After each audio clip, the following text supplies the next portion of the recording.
Hey, moving on and letting go are difficult things to do. What's up? It's the Culture Detective here. I am awake. I'm not on my bed anymore, and I'm drinking orange juice like an American. And today I'm going to be doing an album review on the latest Sufjan Stevens and Angelo De Augustine's A Beginner's Mind. So, A Beginner's Mind is the latest Sufjan Stevens collab project, and it's been a while since it has been released. And by a while, I mean a couple of weeks, but here I am talking about it. And even though I haven't really covered a lot of Sufjan Stevens in this channel, whenever I've talked about Sufjan Stevens, I also speak highly of him. You know, Illinois is a fantastic album. I also think Carrie and Lowell is one of the most emotional and beautiful and powerful musical projects of the 2010s. And even though Sufjan Stevens' latest projects, Aporia and The Ascension, are not all that great, especially Aporia, given that Sufjan Stevens dabble into ambient music. Also, not to forget the 5 ambient albums that Sufjan Stevens released earlier this year. They weren't really all that great, but still I appreciate the effort. But now it's almost like Sufjan Stevens is going back to his more organic, acoustic, folky roots on this album with collaboration with Angelo De Augustine, who is a Californian folk singer-songwriter. So, the first half of this album is amazing. The first half of this album is actually really good. Reach Out, the album opener, is kind of a throwback song, kind of old school Sufjan Stevens, maybe a little bit. Sufjan and Angelo De Augustine has a lot of chemistry on this track and for the rest of the album. Their voice just really complements each other. There are lyrics concerning love and spirituality, and they're all pretty well written.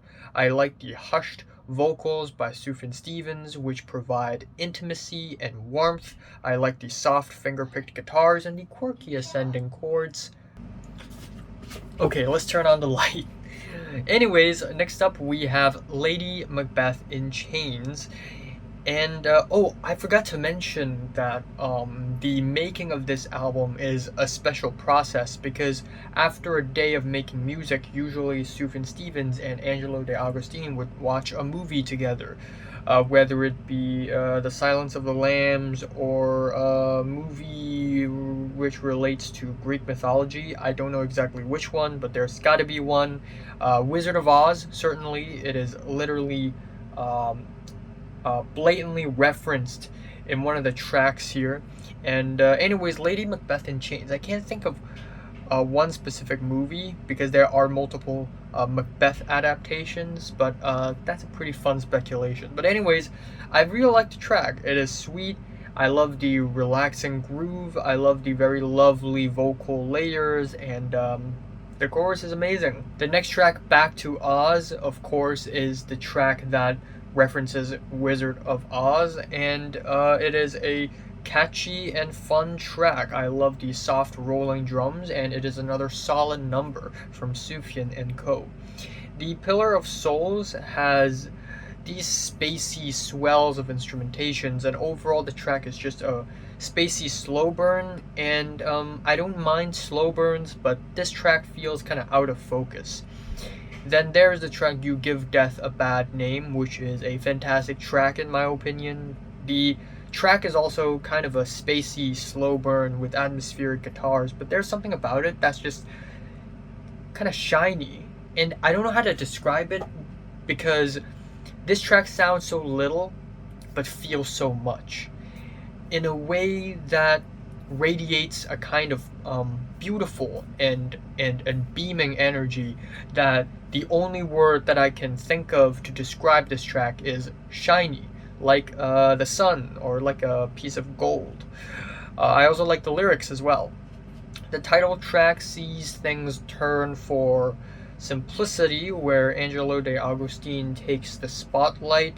And yeah, I like the simplicity, but maybe it's gone a little stale at the end. Same goes for the next track, Olympus, where it does have these references to Greek mythology. Murder and Crime is also a relatively simple and toned down track, but this track is so much more emotional and beautiful. I love the nostalgic chords, and the whole track sounds really soft and intimate. This Is the Thing features one of my favorite choruses I've ever heard from Sufjan Stevens, and the lyrics about human condition is quite thought-provoking. And the next track also has an amazing chorus, and that track is your own body and mind. It is dreamy and lush despite having such simple instrumentation. Then we have the track Lost in the World, which is a bit of a slow point in the album in my opinion. It also has, for some reason, I think tubas, or at least some kind of brass instruments in the track.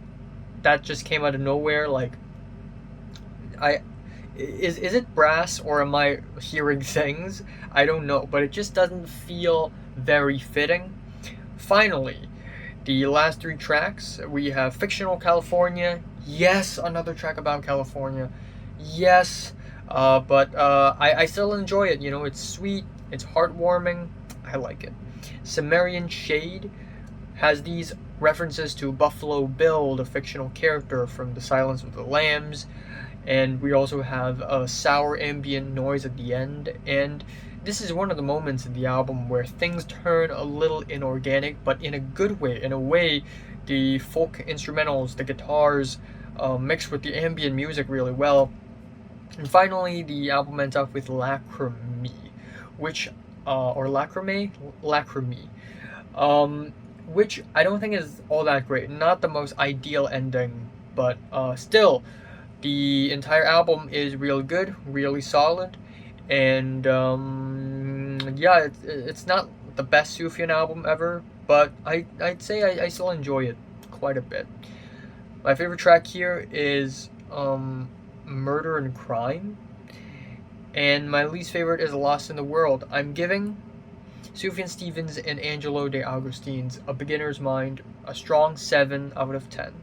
So, have you listened to the latest Sufjan collab project? From 1 to 10, I'm just rate it, like it, and subscribe if you want more, and thanks for watching. Not related, but I'm going to be watching The Green Knight tonight.